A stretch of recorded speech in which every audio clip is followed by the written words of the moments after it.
Good afternoon, friends. I'm Grish Paliwal, and it's second part of the question paper of Uttarakhand TGT English, which was held on 21st January 2018. Friends, we have already discussed first 20 questions in part first. For your convenience, for the convenience of your study, we have divided this question paper into 4 parts. Friends, if you haven't watched first part of this question paper, so you can watch that, then after you can watch this part. In this video lecture we will discuss question number 21 to 35. So friends, first question in this video we have, it is question number 21st. What is the lifespan of Francis Bacon? Friends, जो question है हमारे पास इसमें पूछ रहा है life span के बारे में पूछ रहा है, किसके? फ्रांसिस बेकन के. Friends, first of all I would like to tell something about Francis Bacon. Francis Bacon is known as the father of English essay. Father of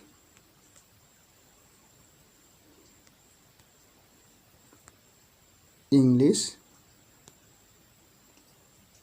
essays.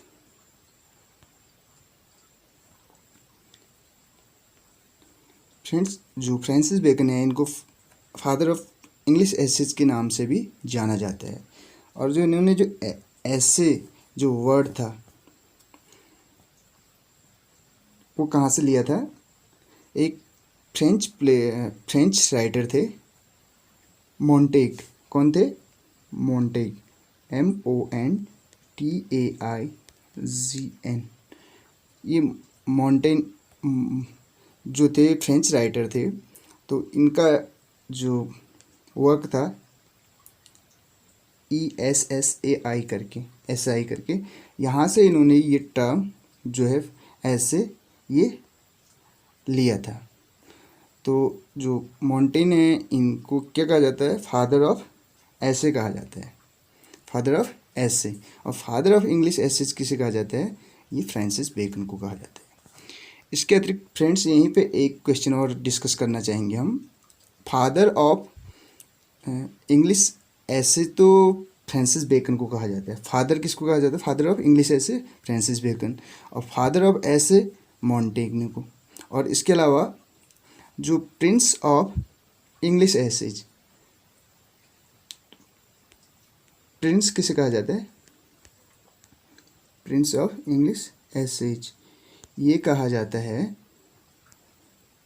Charles lamb को. किसको कहा जाता है फ्रेंड्स? चार्ल्स लैम्ब को कहा जाता है. तो ये थे कुछ पॉइंट्स जो याद रखने लायक थे. और इसके अतिरिक्त फ्रेंड्स जो यहाँ पे क्वेश्चन है, अब इसके बारे में हम यहाँ पे डिस्कस करेंगे. Now we would like to discuss about this question number 21. Francis Bacon's life span we have given 4 options. First option 1560 to 1628, second 1561 to 1628, third 1564 to 1630, and D 1561 to 1626. So friend, correct answer is D 1561 to 1626. Now friends, we would like the date as well. He was born on 22 जनवरी 1561. कब हुआ था जन्म? 22 जनवरी 1561 को हुआ था. And he was died on 9 अप्रैल 1626. Died कब हुई थी? 1626 में, 9 अप्रैल. 22 जनवरी 1561 एंड डाइड ऑन 9 अप्रैल 1626. कहाँ पे हुई थी फ्रेंड्स? कहाँ पे इनका जन्म हुआ था? तो इनका जन्म हुआ था यॉर्क हाउस पे. York YORK, York house London.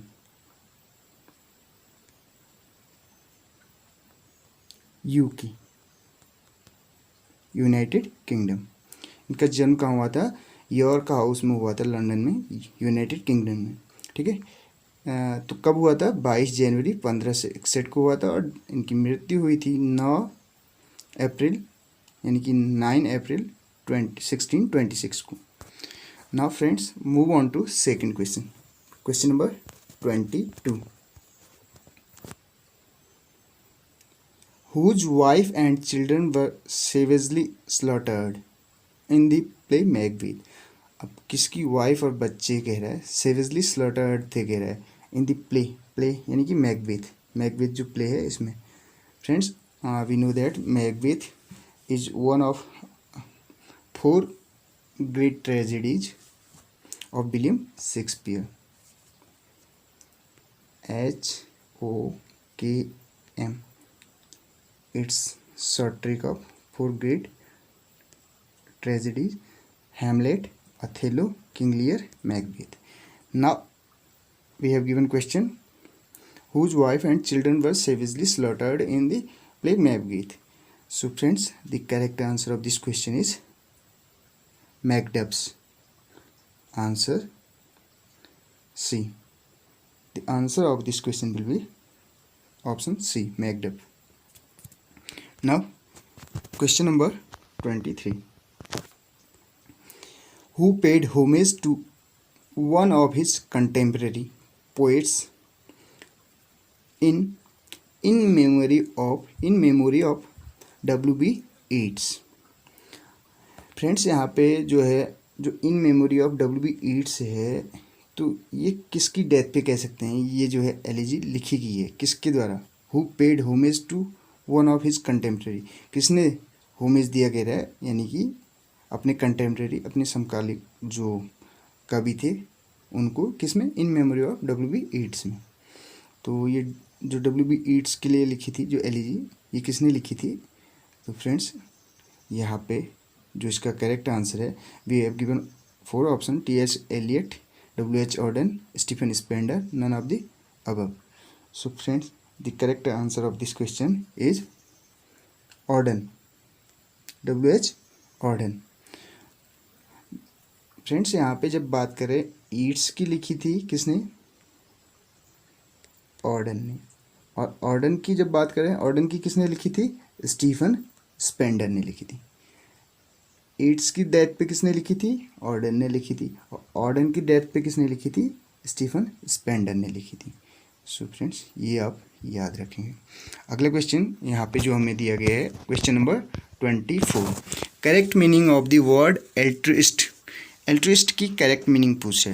Correct meaning means we have given here 4 options: a person who does not believe in God, who believes in truth, who is optimistic, and D, one who considers well-being of others. So the correct answer of this question will be D. क्या होगा friends? D जो है इस question का correct answer होगा। एल्ट्रिस्ट किसे कहा जाता है? One who considers well-being of others. बात करें जब ऑप्शन ए की, यहाँ पे a person who does not believe in God, तो इसे क्या बोला जाता है? एथिस्ट बोला जाता है। और जो बिलीव करता है उसे क्या बोला जाता है? थीस्ट। यहाँ पे डज नॉट है, डज नॉट का मतलब एथिस्ट हो जाएगा, नास्तिक बोलते हैं जिसे हिंदी में हम। आस्तिक किसे बोलेंगे? थीस्ट को। जो a person who believes in God, we can say one word substitution for that, theist, and atheist for a person who does not believe in God. जो ट्रूथ पे विश्वास करता है, तो फ्रेंड्स उसके लिए हम बोल सकते हैं फिलोसोफर भी बोल सकते हैं यहाँ पे, क्योंकि फिलोसोफर का काम भी क्या होता है? अंतिम सत्य तक पहुंचता है वो भी। तो अगर आपको कोई करेक्ट वर्ड मिलता है तो आप कमेंट बॉक्स में बता सकते हैं। तो इसके अलावा जो ऑप्टिमिस्टिक है, तो उसे ऑप्टिमिस्ट बोलेंगे।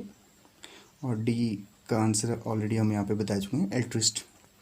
Next question, question number 25।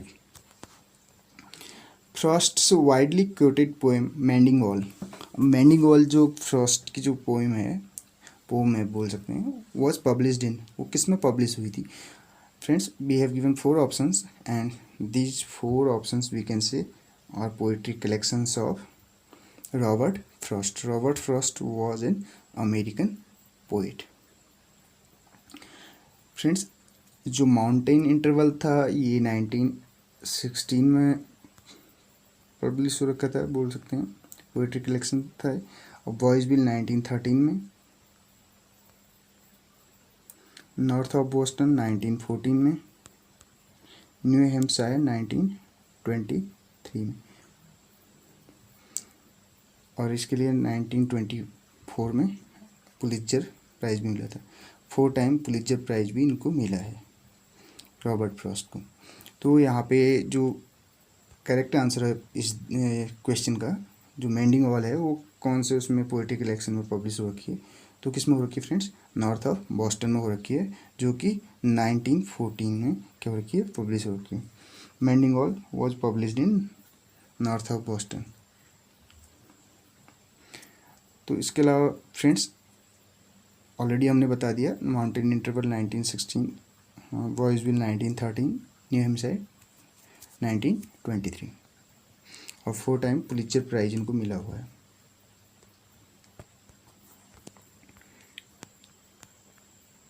और इसके अतिरिक्त अगर आप रॉबर्ट फ्रॉस्ट के बारे में अधिक जानना चाहते हैं तो आप हमारी एक वीडियो बनी हुई है ऑलरेडी रॉबर्ट फ्रॉस्ट पे, MCQ जिसमें हमने डिस्कस कर रखे हैं, तो आप उस वीडियो को देख सकते हैं।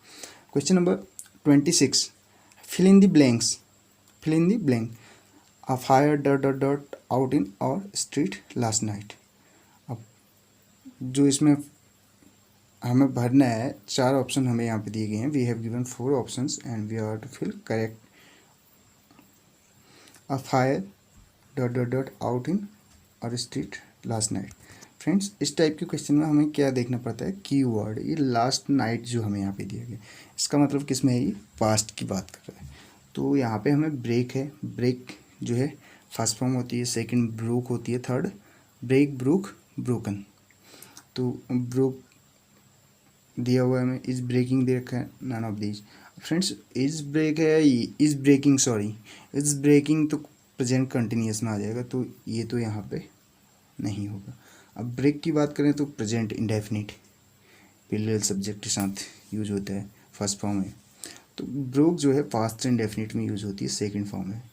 तो ये हमारी करेक्ट, यहाँ पे जो बात करें तो जो करेक्ट आंसर होगा इस क्वेश्चन का वो ब्रोक होगा। तो क्या हो जाएगा यहाँ पे, a fire broke out in our street last night. तो करेक्ट आंसर हो जाएगा broke. Next question, question number 27, which is the autobiographical novel of Mulk Raj Anand. Friends, we have already made a video in which we have discussed multiple choice questions related to Mulk Raj Anand, so you can watch that video. We have discussed there also autobiographical novel. So friends, we have given here 4 options: Two Lips and a Bird, Untouchable, Morning Fish and Coolie. Friends, when we talk about autobiographical novel of Mulk Raj Anand, so the correct answer of this question is C, Morning Fish.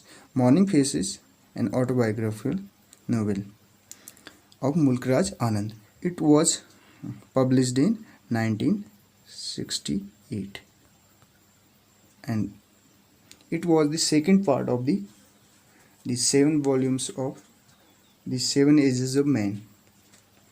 The 7 Ages of Man. The 7 Ages of Man जो है ये एक autobiographical work है। इसमें 7 volumes है। उसका पहला part है मॉर्निंग फेस 1968 में, सॉरी फ्रेंड्स सेकंड पार्ट है, फर्स्ट पार्ट है 7 समर्स, सेकंड पार्ट जो है ये मॉर्निंग फेस है। ये कब पब्लिश हो गया, 1968 में। और इसके लिए इनको for this work, for Morning Face, he got we can say साहित्य अकेडमी अवार्ड इन 1971। कब मिल रखा है फ्रेंड्स, लास्ट वीडियो में मैंने बता रखा है इसके बारे में। 1971 में इनको साहित्य अकेडमी मिला है मॉर्निंग फेस के लिए, जो कि 1968 में पब्लिश हो रखा है। ये सेकंड पार्ट था, फर्स्ट पार्ट 7 समर्स था एंड सेकंड पार्ट हमारा ये मॉर्निंग फेस हो गया। थर्ड पार्ट इसके अलावा जो हम बात करें तो वो है कन्फेशन ऑफ अ लवर जो कि 1976 में क्या हो रखा है, पब्लिश हो रखा है, वो थर्ड पार्ट है। और जो पहला पार्ट था वो कब पब्लिश हो रखा था, 1951 में हो रखा है फ्रेंड्स, उसके बारे में हमने बता रखा है, आप देख सकते हैं उस वीडियो को, 7 समर्स। तो 3 पार्ट्स के बारे में हमने यहाँ पे जाना। थर्ड पार्ट कितने में हो रखा है, 1976 में। पहला 1951, सेकंड 1968, थर्ड 1976। और साहित्य अकेडमी किसके लिए मिल रखा है, मॉर्निंग फेज के लिए मिल रखा है। ऑटोबायोग्राफिकल नोवेल है और जो कि 1968 में पब्लिश हो रखा है, 1971 में इसके लिए साहित्य अकेडमी अवार्ड मिला है इनको। So friends, move on to next question. Question number 28। Who among the following is considered as the first real poet of democracy? First real poet of democracy के नाम से किसको जाना जाता है? ऑप्शंस भी है, Walt Whitman, William Wordsworth, T S. Eliot, Emily Dickinson. So friends, correct answer of this question is Walt Whitman, and we know Walt Whitman is an American poet. ये भी क्या हैं, अमेरिकन पोएट हैं। इसके अलावा इनके बारे में जब बात करें, he is known as the father of free verse. Free verse के फादर भी इनको कहा जाता है। फ्री वर्स, वर्स क्या होती है, मेट्रिकल पोएम होती है, यानी कि जो पोम होती है मीटर में, उसको बोला जाता है। तो ये क्या है, फ्री वर्स के फादर इनको बोला जाता है। एक ब्लैंक वर्स होता है। ब्लैंक वर्स में क्या होता है, मीटर तो होता है, वर्स होता है, लेकिन राइम नहीं होती है। और फ्री वर्स में बोल सकते हैं जिसमें वर्स होता ही नहीं है, फ्री वर्स। देखिए, जैसे कि वर्ड से डिफाइन हो रहा है। तो इसके फादर भी इनको कहा जाता है, वॉल्ट विटमैन को। इनका एक पोएट्री कलेक्शन भी है, लीव्स ऑफ ग्रास करके। तो इसके अतिरिक्त जो क्वेश्चन हमारा 29 है, इसके बारे में डिस्कस करते हैं। The lines they also serve who only stand and wait. अब क्वेश्चन नंबर 29 जो हमारा है यहाँ पे, ये जो लाइन्स दी गई हैं, occur in which poem of Milton. Milton की कौन सी पोम में ये लाइन्स दी गई हैं, यानी कि उस पोम से ली गई हैं, कहने का मतलब। They also serve who only stand and wait. तो यहाँ पे मिल्टन के 4 क्रिएशन हमें दी गई हैं। Paradise Lost, on his blindness, when the assault was intended, Paradise Regained. So friend, the correct answer of this question is on his blindness. On his blindness B, ये है करेक्ट आंसर इस question का, question number 29 का, on his blindness करके। तो इसके अतिरिक्त जो है फ्रेंड्स, क्वेश्चन नंबर नेक्स्ट हमारे पास है question number 30। Fill in the blank with an appropriate word. अब उचित वर्ड का चयन करके हम यहाँ पे फिल इन द ब्लैंक करना है, यानी कि रिक्त स्थान की पूर्ति करनी है। There were trees on dot dot dot side of the road. अब फ्रेंड्स, एवरी दिया है, ईच दे रखा है, सम दे रखा है, इधर या आइदर दोनों इसका प्रोनाउंसिएशन होता है। तो यहाँ पे फ्रेंड्स जो करेक्ट आंसर है इस क्वेश्चन का, वो क्या होगा, either side, either side of the road. Every each के बारे में हमने डिस्कस कर रखा है, और अगर आप चाहते हैं तो इसके बारे में हम जल्दी एक वीडियो, ये चारों पे जो 4 वर्ड हैं यहाँ पे, इन पे एक वीडियो आपको जल्दी देखने को मिलेगी। एवरी का मतलब क्या होता है, बोल सकते हैं जैसे ईच का मतलब है प्रत्येक से, प्रत्येक, वैसे दोनों का अर्थ प्रत्येक होता है। ईच, एवरी वन होता है जैसे प्रति एक, ईच का मतलब भी प्रत्येक से है। अब यहाँ पे बात करें, जैसे हमारे पास सपोज क्या है, 2 से ज़्यादा हैं, तो वहाँ पे किसके लिए किसका यूज़ करेंगे, हम करेंगे एवरी का। और ईच का करते हैं फ्रेंड्स, बोल सकते हैं एवरी का यूज वहाँ पे होता है जहाँ पे हर एक की बात ना करके ऐसे बोल सकते हैं, जैसे पहला हमने चूज किया, उसके बाद दूसरा छोड़ दिया, तीसरा चूज किया, चौथा छोड़ दिया, पाँचवा चूज किया, ऐसे करके हम यानी कि सारी चीज़ों को ना लेकर एक को छोड़ते हुए एक को अगर चूज कर रहे हैं, तो इस टाइप से वहाँ पे एवरी का यूज़ कर सकते हैं। तो ईच का जो है मतलब ही आपको बता दिया कि प्रत्येक, हर एक चीज़ के लिए। सम जो है कुछ के लिए इसका यूज़ किया जाता है। इसके अलावा यहाँ पे ईदर साइड होगा, ये बोल रहा है, देखिए देयर वर ट्रीज, पेड़ थे कह रहा है, यानी कि ईदर साइड थे। कोई ज़रूरी नहीं है कि दोनों साइड हों, एक साइड, कभी इस साइड होंगे तो कभी इस साइड। तो यहाँ पे जो करेक्ट आंसर होगा ईदर होगा इसका। Next question, question number 31। One who lives a life full of pleasure and fun. अब जो लाइफ को जीता है प्लेजर के साथ और फन के साथ, यानी कि मौज मस्ती के साथ जीता है अपनी लाइफ को, उसको क्या बोलते हैं? वैसे फ्रेंड्स आप लिटरेचर की लैंग्वेज में प्लेजर सीकर भी बोलते हैं। हाँ, तो यहाँ पे क्या होगा? हेडोनिस्ट करेक्ट आंसर हो जाएगा इस क्वेश्चन का। हेडोनिस्ट क्या होगा? हेडोनिस्ट होता है one who lives a life full of pleasure and fun. और इसके अलावा हम्बग जो होता है फ्रेंड्स, हम्बग जो थर्ड है, ये क्या होता है? फॉल्स टॉक और बिहेवियर, यानी कि बोल सकते हैं कपटी या मायावी बोल सकते हैं, या इस टाइप का इंसान जो क्या होता है? धोखेबाज टाइप का होता है। ठीक है, तो हम्बग का मतलब क्या बताया फ्रेंड्स? डिसेप्टिव और फॉल्स टॉक, डिसेप्टिव और फॉल्स टॉक। अब हार्बिंगर की बात करें तो यहाँ पे हार्बिंगर क्या होता है? A sign that shows something is going to happen, a sign that something is going to happen soon, यानी कि एक कोई ऐसा प्रतीक, कोई ऐसी चीज़ जिससे कि आपको लगता है कि कोई चीज़ होने वाली है, बहुत जल्दी घटित होने वाली है। और ऑफन समथिंग बैड, यानी कि कुछ बुरी चीज़ घटित होने वाली है, उसके बारे में अगर आपको आभास हो तो उससे क्या बोलेंगे? हार्बिंगर। उसका कोई साइन आपको दिखाई देता है, साइन का मतलब है चिन्ह, प्रतीक, कोई भी इस टाइप का आपको उसके बारे में क्लू मिलता है। तो डी है हेस्प्रेस। हेस्प्रेस क्या होता है? प्लेनेट होता है, प्लेनेट यानी कि ग्रह।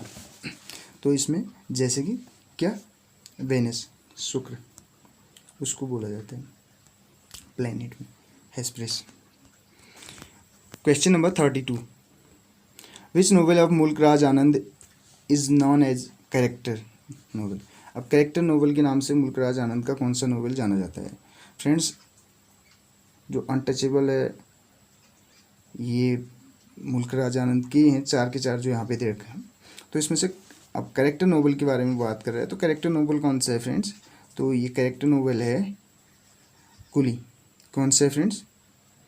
जो ऑप्शन बी दिया हुआ है हमें, ये करेक्ट आंसर है। और ये कब पब्लिश हुआ था? 1936 में। इसमें कैरेक्टर कौन है? प्रोटैगनिस्ट कौन है? मुन्नू। कौन है? MUNNU, मुन्नू। तो ये जो इनका कुली नाम का जो नोवेल है, ये कैरेक्टर नोवेल के नाम से जाना जाता है। और इसके अलावा जो अनटचेबल था उसमें बाघा नाम का प्रोटैगनिस्ट है, उसके बारे में हमने डिस्कस कर रखा है, तो आप उस वीडियो को देख सकते हैं।